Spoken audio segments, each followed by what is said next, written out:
Então vamos abrir, irmãos, em 1 Pedro, capítulo 4, verso 7. Um verso só, como base para a introdução.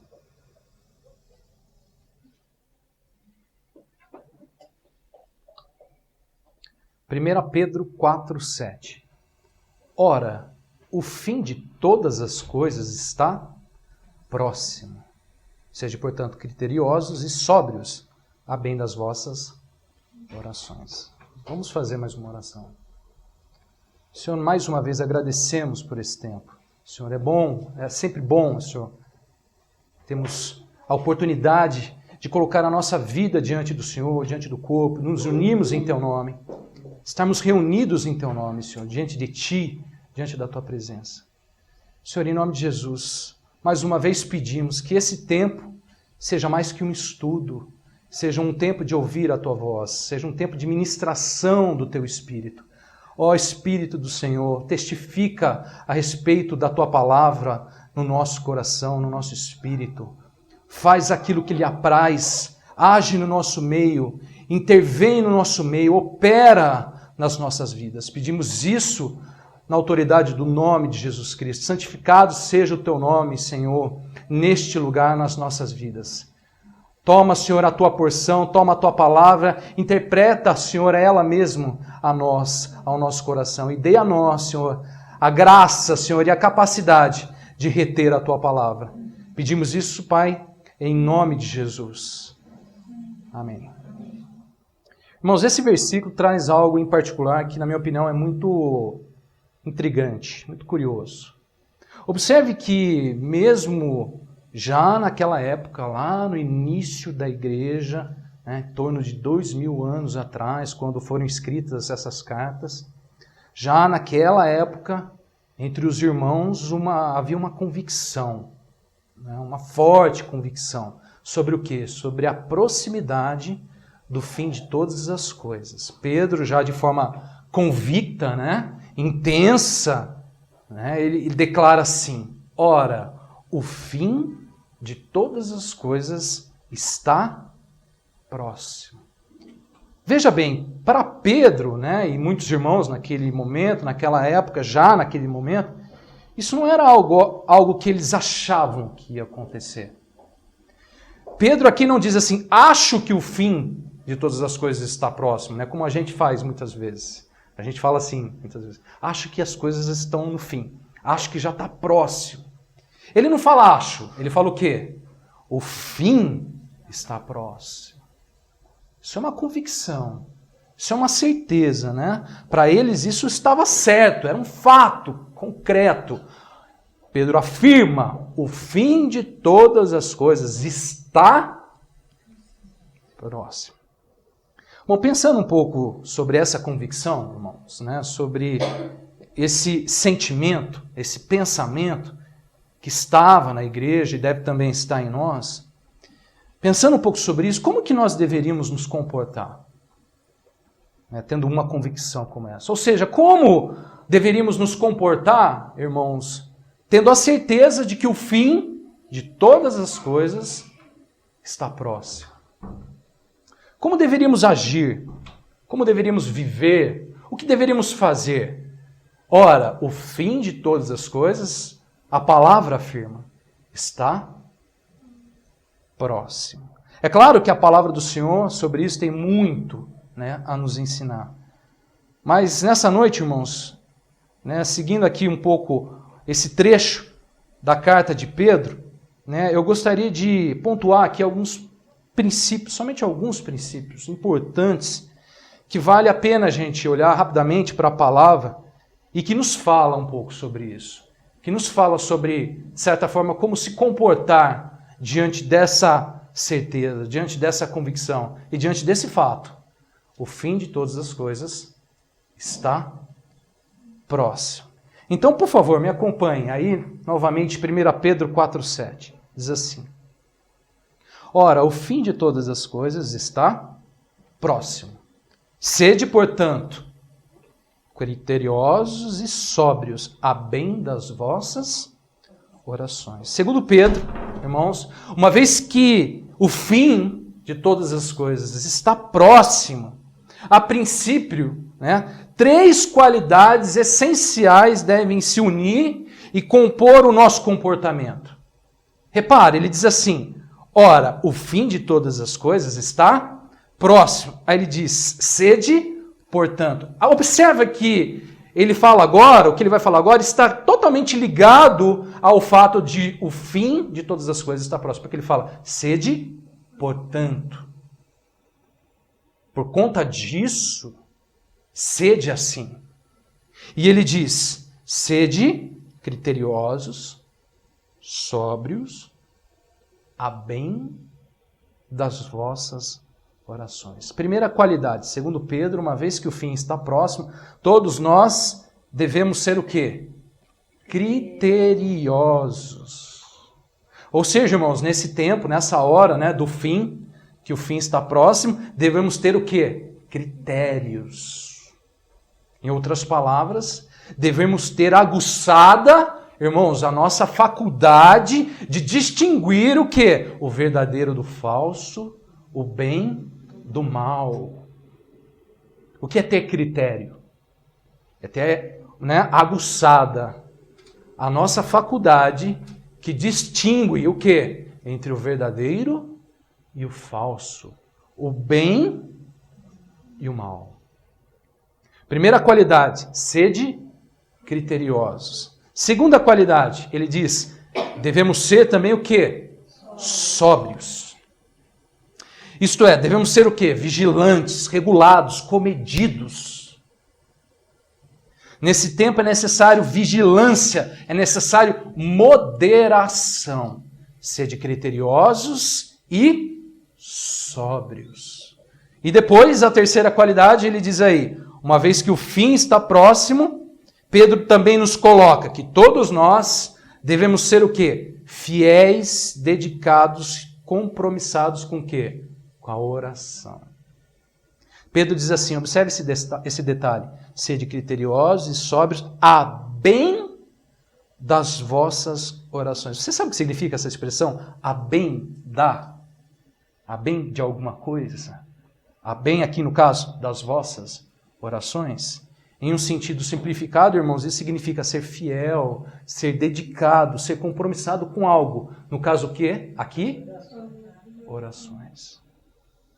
Então, irmãos, segundo Pedro, uma vez que o fim está próximo, todos nós deveríamos ser quê?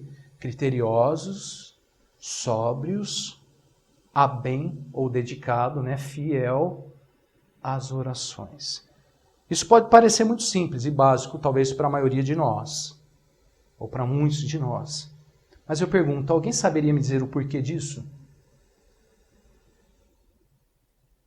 Porque no tempo em que o fim está próximo, devemos ser criteriosos, sóbrios e dedicados à oração.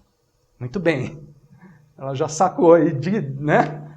Irmãos, sem dúvida isso, né, está ligado, né, exatamente ao cenário do fim. Se dá porque o fim, o tempo do fim, é um tempo, segundo a palavra, o quê? Difícil, de enganos e muitas mentiras. Jesus falou sobre isso, João falou sobre isso, Paulo falou sobre isso e o próprio Pedro também fala sobre isso. Observe só, na segunda carta de Pedro, 2 Pedro 3, verso 1 a 4, ele diz assim, amados, esta é agora a segunda epístola que vos escrevo, em ambas procuro despertar com lembranças a vossa mente esclarecida, para que vos recordeis das palavras que anteriormente foram ditas pelos santos profetas, bem como do mandamento do Senhor e Salvador, ensinado pelos vossos apóstolos. Verso 3. Tendo em conta, antes de tudo, que nos últimos dias virão escarnecedores com seus escárnios, andando segundo as suas próprias paixões, e dizendo, onde está a promessa da vinda? Porque desde que os pais dormiram, todas as coisas permanecem como desde o princípio da criação. E aí ele continua. Irmãos, nesse tempo, né, temos que ter critérios, temos que ser sóbrios, temos que ser dedicados à oração, porque, segundo a palavra, são tempos onde virão o quê? escarnecedores com seus escárnios, e muitos daqueles andando segundo as suas próprias paixões. Você entende o risco que a gente corre nesse tempo? Por que ser criterioso? Por que ter critério? Por que ser sóbrio? Por que ser vigilante, moderado? Por que ser dedicado à oração? Por quê? Tempos que virão, segundo a palavra, escarnecedores, segundo os seus escárnios, andando segundo as suas próprias paixões. Nós corremos um risco, nós como igreja, corremos esse risco? Corremos. Sabe para quem que ele está falando? Para a igreja. Ele fala aqui de pessoas com a mente esclarecida. Olha, amados, essa é a segunda epístola. Ele precisa mandar 2 cartas, para a igreja. E ambas ele diz assim: eu procuro despertar com lembranças a vossa mente já esclarecida. Sede criteriosos, sede sóbrios, a bem das vossas orações, tendo em conta que, antes de tudo, que nos últimos dias virão escarnecedores com seus escárnios. A mesma convicção que ele tem para falar que o fim está próximo, ele tem também para dizer que virão os escarnecedores com seus escárnios. Ele não fala, acho que virão os escarnecedores. Ele fala, virão os escarnecedores. Irmãos, sede criteriosos, sede sóbrios, a bem das vossas orações. Bom, esse aqui é o início, tem mais, olha só. 1 Pedro 4, 8 e 9 agora. Ele diz assim: acima de tudo, porém, tende amor intenso uns para com os outros, porque o amor cobre multidão de pecados. Sede mutuamente hospitaleiros sem murmuração. Agora, Pedro diz assim, uma vez que o fim está próximo, unido à qualidade de ser criteriosos, sóbrios e dado à oração, dedicado à oração, unido a isso, Pedro também diz assim: acima de tudo, porém, tende amor intenso uns para com os outros. Assim como Paulo dizia lá em Colossenses, nós vimos isso alguns sábados atrás, estão lembrados disso? Pedro, da mesma maneira, diz que nós devemos ter o quê? Acima de tudo, o quê? Amor.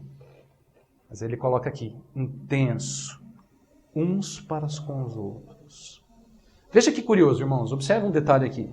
Pedro não fala somente em ter amor, ele fala em ter amor o quê? Intenso. Ou seja, amor o quê? Forte, amor vigoroso, amor cheio de, vibrante, enérgico, intenso. Olha só que interessante, em tempos difíceis, de escárnios, de enganos, de mentiras, de pecados, multidão de pecados, Pedro fala sobre ter amor enérgico, amor intenso, amor vibrante, amor forte. Pergunto, por que falar sobre isso nesse tempo? Por que falar sobre amor? Por que chamar a atenção sobre amar de maneira intensa em tempos de enganos e mentiras, irmãos? Por quê? Isso tem um propósito, certamente. Vocês estão certos. Mas olha o que Pedro coloca. No verso 8 ele diz assim: acima de tudo, porém, tende amor intenso uns para com os outros. Por quê? O amor cobre multidão de pecados. Por que nesse tempo devemos ter amor intenso uns para com os outros, segundo Pedro? Porque o amor cobre multidão de pecados. Eis aqui um ponto interessante. Não sei se você consegue perceber, mas Pedro, de certa forma, aqui, irmãos, está contrabalançando, equilibrando os pesos na balança. Isso é muito interessante. De um lado, nós temos os escárnios, as mentiras, a multidão de pecados Infelizmente, nesse tempo do fim, esse é o cenário, né? Esse é o quadro. É um tempo do quê? Difícil, de escárnios, de multidão de pecados, como ele diz. Esse é um lado, né? Aos enganos, ao pecado, muito, sempre assim, colocado dessa maneira. De outro lado, Pedro então coloca assim aos cristãos. Nós, como cristãos, devemos ter o quê? Um amor intenso. Um amor forte, energético, vibrante. Por quê? Porque em tempos de muitos pecados, irmãos, para contrapor isso, somente procurando viver e manter um amor o quê? Intenso.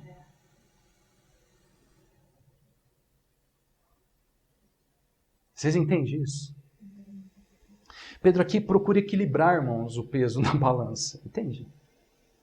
Em tempos de multidão de pecados, em contraponto a isso, né, deveremos agir como? Com muito amor, com amor intenso. Isso por quê? Porque o amor cobre a multidão de pecados. Se sobrepõe à multidão de pecados. Em 1 Pedro 4, 10, 11, temos mais uma questão importante. Unida ao ser criterioso, ao ser sóbrio, ao bem das orações e tenha um amor intenso, a palavra também diz assim: servi uns aos outros, cada um conforme o dom que recebeu, como bons dispenseiros da multiforme graça de Deus. Se alguém fala, fale de acordo com os oráculos de Deus. Se alguém serve, faça-o na força que Deus supre, para que em todas as coisas seja Deus glorificado por meio de Jesus Cristo, a quem pertence a glória, o domínio pelos séculos dos séculos. Amém. Segundo Pedro, uma vez que o fim está próximo, devemos também o quê? Servir uns aos outros. Servir de que maneira? Pedro diz, servir uns aos outros, cada um conforme o dom que recebeu, como bons dispenseiros da multiforme graça de Deus. Irmãos, isso aqui também é muito importante para nós. É muito importante. Deveríamos nesse tempo do fim, servir, diz a palavra, uns aos outros. Observe que ele não está falando servir a Deus. Ele está falando servir quem? Uns aos outros, cada um de nós. Ele está aí a expressão cada um, não está? Não está aí cada um? Hein? Cada um conforme o dom que recebeu. E aí ele coloca assim, servindo como bons despenseiros, ou seja, como bons encarregados de uma dispensa. Que dispensa nós estamos falando? Da multiforme graça de Deus. Irmãos, imaginem essa cena aqui, olha que interessante. Eis o tempo do fim, né? O fim está próximo, tempo difícil, tempo complicado, cheio de escárnios, enganos, mentiras, multidão de pecados. Mas e a igreja? O que acontece com a igreja? Pensa nessa cena aqui. A igreja. Na igreja, muitos são criteriosos. Na igreja, muitos são sóbrios. Na igreja, muitos a bem das orações. Na igreja, um amor intenso. Uns pelos outros. Na igreja, muitos servem uns aos outros. Na igreja, muitos exercem o dom que receberam do Senhor. Na igreja, muitos são dispenseiros. Dispenseiros? Dispenseiros. Do quê? Da multiforme graça de Deus. Uma graça revelada em muitas formas, de muitas maneiras. A multiforme graça de Deus. Pense comigo. Qual seria a consequência de um cenário como esse?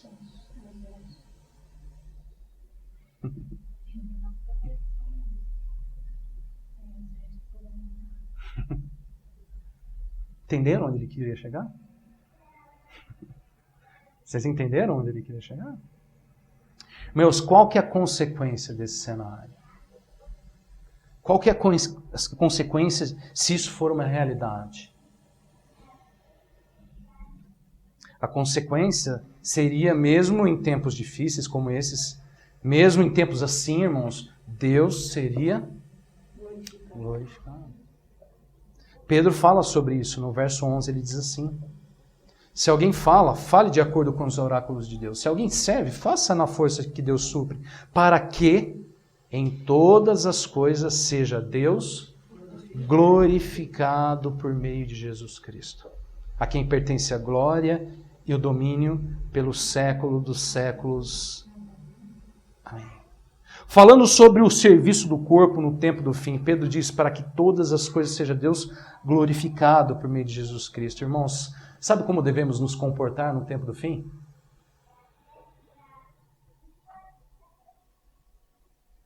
Em poucas palavras, Deus tem que ser glorificado.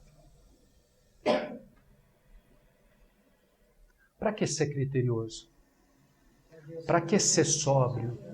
Para que ser dedicado nas orações? Para que, irmãos, amar intensamente uns aos outros? Para que servir uns aos outros? Para que ser bons dispenseiros da multiforme graça de Deus? Para que, irmãos, exercer o dom que recebemos do Senhor? Para quê? Para que em todas as coisas seja Deus glorificado. Sabe o que Deus espera de nós nesse tempo do fim? Que Ele seja glorificado. Evidentemente, a gente não se preocupa muito com isso muitas vezes. Nos preocupamos com muitas coisas. Muitas coisas. Mas se esquecemos muitas vezes que Deus espera que Ele seja glorificado em nossas vidas. Ah, irmão, que coisa chata, hein? Esse negócio de ser criterioso, dedicado em oração. Se soubesse a minha vida de oração. Ah, e esse negócio de ser vigilante. E esse negócio de amar intensamente uns aos outros. E servir uns aos outros.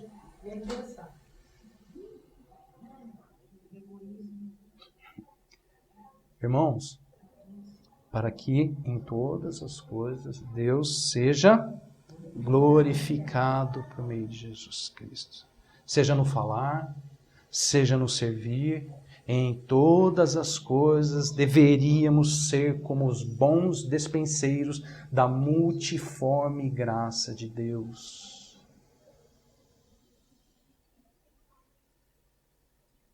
Imagine a sua vida como um bom dispenseiro da multiforme graça de Deus. Imagine a sua casa. Imagine o seu trabalho. Imagine a sua família. Imagine o seu serviço na igreja. Imagine todas as coisas, irmãos. Deus sendo glorificado. Tempos difíceis. Tempos difíceis. Mas Deus quer que sejamos o que, irmãos? Como bons dispenseiros da multiforme graça de Deus. Bom, para finalizar, 1 Pedro 4, verso 12 a 19, também diz assim. Eis aqui um outro ponto bem interessante. Olha só. Amados, não estranheis o fogo ardente que surge no meio de vós, destinado a provar-vos como se alguma coisa extraordinária vos estivesse acontecendo. Pelo contrário, alegrai-vos, na medida em que sois coparticipantes dos sofrimentos de Cristo, para que também na revelação de sua glória vos alegreis exultando. Se pelo nome de Cristo sois injuriados, bem-aventurados sois, porque sobre vós repousa o Espírito da glória de Deus. Não sofra, porém, nenhum de vós como assassino, ou ladrão, ou malfeitor, ou como quem se intromete em negócio de outro. Mas se sofrer como cristão, não se envergonhe disso. Antes, glorifique a Deus com esse nome. Por quê? Porque a ocasião de começar o juízo pela casa de Deus é chegada. Ora, se primeiro vem por nós, qual será o fim daqueles que não obedecem ao Evangelho de Deus? E se é com dificuldade que o justo é salvo, Onde vai comparecer o ímpio, o pecador? Por isso também os que sofrem, segundo a vontade de Deus, encomendem a sua alma ao fiel Criador na prática do bem. Esse ponto aqui é muito interessante, irmãos, e se a gente quiser, um dia a gente podia fazer um estudo especificamente sobre isso, porque tem muito a se falar sobre esse assunto. Mas eu quero pontuar aqui algumas coisas interessantes. Segundo Pedro, irmãos, uma vez que o fim está próximo, tudo está ligado a essa questão, né? A convicção de que o fim está próximo. Uma vez que isso é uma verdade, uma vez que isso é uma convicção, devemos aprender e ter consciência de algo indispensável para todos nós como cristãos, para a casa de Deus, como Pedro chama aí. Algo de extrema importância, irmãos, para cada um de nós. A palavra diz assim: amados, não estranheis o quê? O fogo ardente que surge aonde? No meio de vós, destinado a provar-vos. Pelo contrário, alegrai-vos na medida em que sois coparticipantes dos sofrimentos de Cristo. Não vou entrar em muitos detalhes sobre isso, porque isso aqui dá um estudo só. Né? Muitos irmãos nem sabem sobre os sofrimentos de Cristo, que somos coparticipantes dos sofrimentos de Cristo. Mas ok. Onde eu quero chegar aqui? Segundo a palavra, irmãos, para esse tempo em que o fim está próximo, deveríamos o quê? Não estranhar o fogo ardente que surge no nosso meio, para quê? Provar. Para nos provar. Pelo contrário, diz a palavra, deveríamos nos alegrar na medida em que somos coparticipantes dos sofrimentos de Cristo. Bom, observe um detalhe aqui. Pedro, nessa questão, levanta um ponto muito interessante, que é aqui que eu gostaria que você prestasse atenção. No verso 17, Pedro afirma assim, ele também afirma, isso também é uma afirmação. Ele não fala acho aí, né? Ele afirma a mesma convicção que ele tem para afirmar que o fim está próximo, ele tem para dizer isso também. Ele diz assim, verso 17, a ocasião de começar o juízo pela casa de Deus é chegada. O que isso representa? Irmãos, isso representa que o tempo do fim é também a ocasião de começar o quê? O juízo pela casa de Deus. Ou seja, esse tempo do fim é também a ocasião da casa de Deus ser provada ao fogo ardente que surge no meio de nós. Sabiam disso? Sabiam que a ocasião de começar o juízo pela casa de Deus é chegado? Ele não diz vai chegar. Ele não diz está chegando, né? Ele diz é chegado, ou seja, chegou. Irmãos, nesse sentido, Pedro chega a dizer no verso 18 que é por isso que o justo é salvo com dificuldade. Por que ele diz isso? Porque o fogo está ardendo na casa de Deus. Destinado a provar. A gente deveria pensar seriamente sobre isso. Seriamente sobre isso. Veja bem o que os versos 17 a 19 dizem sobre isso. Porque a ocasião de começar o juízo pela casa de Deus é chegada. Ora, se primeiro vem por nós, qual será o fim daqueles que não obedecem ao Evangelho de Cristo, de Deus? Se é com dificuldades que o justo é salvo, onde vai comparecer o ímpio? Sim, o pecador. Boas perguntas, não é verdade? Por isso também os que sofrem segundo a vontade de Deus encomendam a sua alma ao fiel Criador na prática do bem. Irmãos, há uma lição muito importante para nós, para a igreja, que nós devemos estar muito atentos a ela aqui. Pedro fala aqui sobre a igreja sendo provada pelo fogo. Pedro fala aqui sobre a igreja, o justo sendo salvo com dificuldade. Pedro fala aqui sobre o juízo começando pela casa de Deus. Como nós devemos reagir a isso?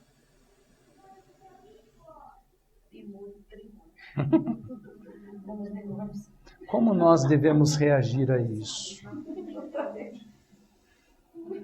Observe que agora, né, o ângulo de visão de Pedro ele muda. Ele estava falando sobre os enganos, os escárnios, não é verdade? Ele estava falando sobre o cenário que nós estamos inseridos. De repente os olhos dele se focam. E se focam para onde? Para a casa de Deus. Há algo acontecendo com a casa de Deus nesse tempo. No tempo onde todas as coisas, né, o fim de todas as coisas está próximo.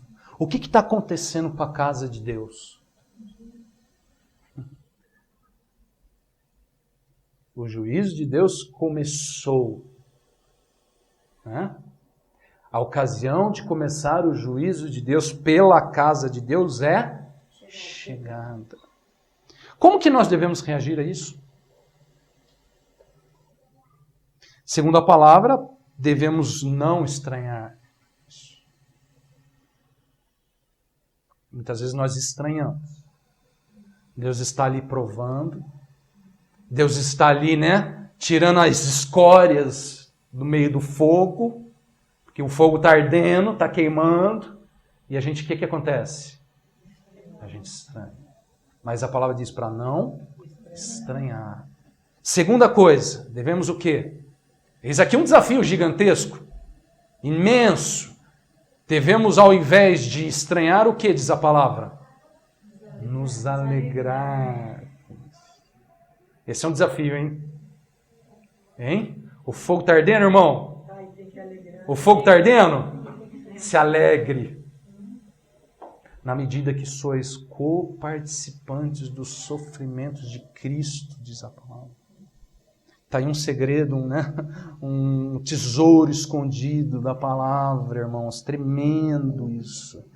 Na medida que sois coparticipantes do sofrimento de Cristo, para que também na revelação da sua glória vos alegreis exultando.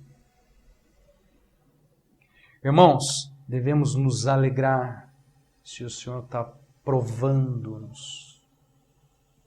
É um desafio imenso. Ele vai exigir de nós muita oração, muito critério, muito sede sóbrios. Vai exigir de nós muito disso. Vai exigir de nós muita realidade espiritual, vida mesmo com Cristo, vida em Cristo, vida no Senhor. Devemos nos alegrar na medida em que sois coparticipantes do sofrimento de Cristo, para que também na revelação da sua glória vos alegreis exultando. E olha só, tem mais uma coisa que deveríamos fazer. Diz assim, né, a palavra no verso 19. Por isso também os que sofrem segundo a vontade de Deus encomendem a sua alma ao fiel Criador na prática do bem. Sabe o que nós deveríamos fazer em tempos assim? Onde o juízo de Deus passa pela casa de Deus, né? Onde o fogo de Deus passa pela casa de Deus. Sabe o que nós deveríamos aprender?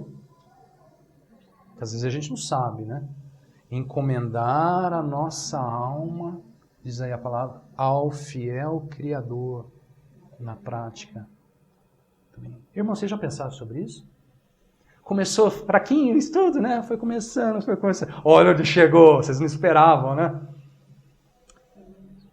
Irmãos, vocês já pensaram em... Vocês sabem encomendar a sua alma ao fiel Criador?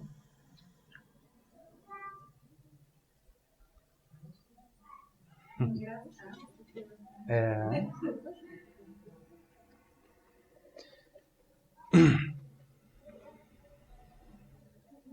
Isso aqui a gente tem que prestar atenção muito. Tem que fixar os olhos nessa questão. Porque é específica para nós. Para a casa de Deus. Para a igreja.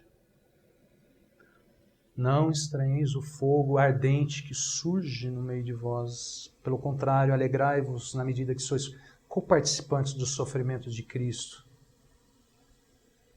Por isso, os que sofrem segundo a vontade de Deus, diz a palavra, encomendem a sua alma ao fiel Criador na prática do bem. Isso é um desafio, irmãos, para o nosso tempo, para essa hora, para a igreja hoje. Era uma coisa que a gente devia estar aos pés do Senhor procurando aprender isso, clamando por isso, suplicando por isso, aprendendo sobre os sofrimentos de Cristo, sobre sermos coparticipantes dos sofrimentos de Cristo, entendendo o fogo de Deus, o juízo que passa, que começa pela casa de Deus, entendendo, irmãos, né? Não estranhando, mas se alegrando e encomendando a alma ao fiel Criador. Bom, irmãos, eis o comportamento do justo no tempo em que o fim está próximo. O justo, nesse tempo, deve ser criterioso, deve ser sóbrio e bem, né, das orações, dedicado às orações. Deve ter amor intenso, deve servir uns aos outros como bons dispenseiros da multiforme graça de Deus e aprender a encomendar a sua alma ao fiel Criador, não estranhando, mas alegrando-se com o fogo que surge no meio de vós. Isso é um paradoxo da vida cristã extraordinário, gigantesco. Mas penso eu que é o mesmo sentimento que Jesus tinha quando ele foi para a cruz. Na minha opinião, Jesus não foi lamentando, murmurando para a cruz. Não vejo ele murmurando.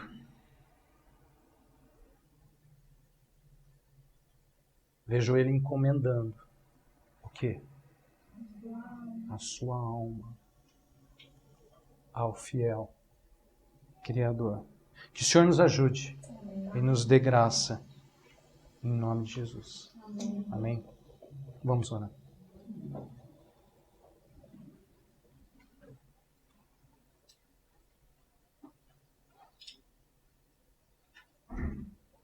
Senhor, há muito que aprender, Senhor, muito, muito. Nós precisamos muito ainda do Senhor, da graça do Senhor, da palavra do Senhor. Nós precisamos muito. Senhor, eu quero colocar a minha vida diante de Ti, Senhor, porque eu quero aprender muito ainda contigo, Senhor. Eu quero continuar essa carreira. Eu quero, ó Pai, buscar em Ti a graça, a misericórdia, Senhor. Eu quero receber da parte do Senhor, ó Pai, a força que me é necessária para continuar caminhando, Senhor, nesse tempo, Senhor. Ajuda, Senhor, ajuda-nos a todos nós a sermos criteriosos, ajuda-nos a sermos sóbrios, vigilantes, dedicados à oração. Temos falhado, perdoa-nos, ó Pai, na oração. Perdoa-nos, ó Pai, pela nossa vida, Senhor, de oração. Senhor, em nome de Jesus, tem misericórdia, Senhor, das nossas vidas. Ajuda-nos e perdoa-nos no amor. Ajuda-nos e perdoa no serviço. Ajuda-nos e nos perdoa, Senhor, a entender, Senhor, o Teu trabalhar nas nossas vidas, nesse tempo, nos purificando, nos santificando, nos preparando para Ti mesmo. Ajuda-nos, ó Pai, a entender, Senhor, esse papel, esse trabalhar do Senhor na nossa vida. Senhor, em nome de Jesus Cristo, obrigado pela palavra, obrigado pela convicção que a palavra nos traz. O fim de todas as coisas está próximo. Agradecemos, ó Pai, por essa noite mais uma vez. Sê conosco, Senhor, sê conosco. Lava-nos com o Teu sangue, purifica-nos, ó Pai, em Ti mesmo, Senhor. Que a Tua vida se manifeste em nós, que o Teu Espírito se achegue ao nosso coração, que o Consolador faça o papel dele de nos guiar a toda a verdade, de nos conduzir a Ti mesmo, Senhor. Senhor, em nome de Jesus, obrigado, Senhor, pela vida de cada irmão aqui, obrigado por esse tempo. Eu peço que a palavra, que a semente, Senhor, encontre lugar, encontre guarita, Senhor, no coração de cada irmão, Senhor. E eles entendam e tenham convicção de que o fim de todas as coisas está próximo. Pai, nós oramos e agradecemos em nome de Jesus. Queremos colocar também já o tempo da comunhão, Senhor, na Tua presença. Mais uma vez nós te pedimos, ó Pai, que a comunhão seja, Senhor, a continuação desse culto. Amém. Que a comunhão seja a continuação, que o Senhor tenha liberdade na comunhão, que a comunhão seja, Pai, a multiplicação dos dons, que a comunhão seja o consolar do Espírito, que a comunhão seja, Senhor, o fortalecer, Pai do Espírito, o santificar do Espírito, que a comunhão dos santos seja, Senhor, a presença do Senhor no nosso meio. Nós pedimos isso, Pai, para a glória do Senhor. Obrigado, Pai, pela vida de cada um aqui, Senhor. Obrigado pela família de cada um. Obrigado por esse tempo. Oramos, ó Pai, em nome de Jesus. Amém. Amém, irmãos? Amém. Deus abençoe.